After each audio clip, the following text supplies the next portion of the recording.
Khulondekhana nende kumulomwa kwa Muruki William Ruto khurusiawo kumurungo kwe khutisha bipande nono biongozi bawukhane balangilile bamenywa khutila bipande.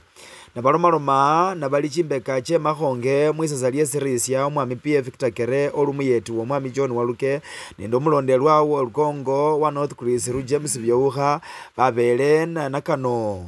Tarehe 17 nyinyi mliona kwa mtandao ya Facebook omwami Waluke kabukule squimu kacha kake ndla department cho stem series kacha mu department ya DCI acha mu department ya police acha mu department ya vipande nende kila mahali na akaamrisha wale wanasimamia mambo ya kusajili watu kwa mambo ya vitambulisho waache kukaa kwa ofisi wakuje mashinani washikishe watu kwa mambo ya vitambulisho. Mheshimiwa Waluke ametoa gari lake la ofisi, ametoa pesa ya wale wanasajili wakunywe soda wakule mikate, lakini mwananchi wa Dakaru hapa mwananchi wa Musiaba hapa apate kitambulisho. Na ndio ujumbe amesema chief wetu akiwa hapa yuha hapa. Amesema mtu asiulizwe maswali yote, mbona ulitoka Migori ukaoleka hapa, leta kitambulisho. Mtu asiulizwe maswali, apewe kitambulisho kwa sababu anatoka hapa. Tarehe 17 watu wa ofisi wanakuja hapa tarehe 17 shule ya primary hii.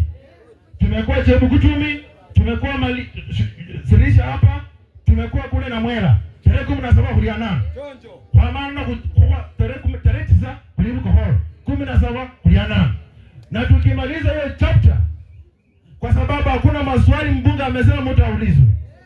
Ukipatikana una kitambulisho na wewe uko na miaka 50, uko na miaka 40, uko na miaka 30, bandu wewe simruhusu mtu huyo mtu achukuliwe sheria. Ama namna gani?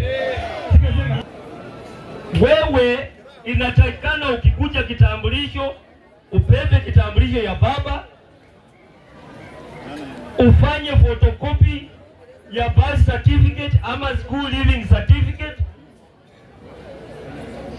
na wale ambao mumepitiza miaka mtapewa vitambulisho, lakini pia mkuje na either cheti cha kusaliwa ama school living certificate.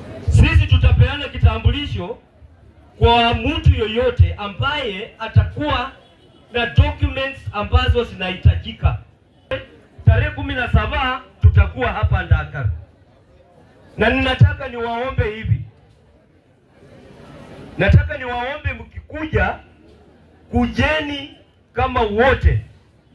Kwa sababu mimi najua hakuna mtu atarudisha nyumbani kama ako na hizo certificates zenye zinahitaji. Dakaru itakava vijiji ya Kurisiru, Mahonge, Mushieva, Matili, mpaka Siilila, Matisi na Londo. Hivi vijiji yote tutakuwa wapi? Dakaru. Ino TV yefe Golden Digital TV.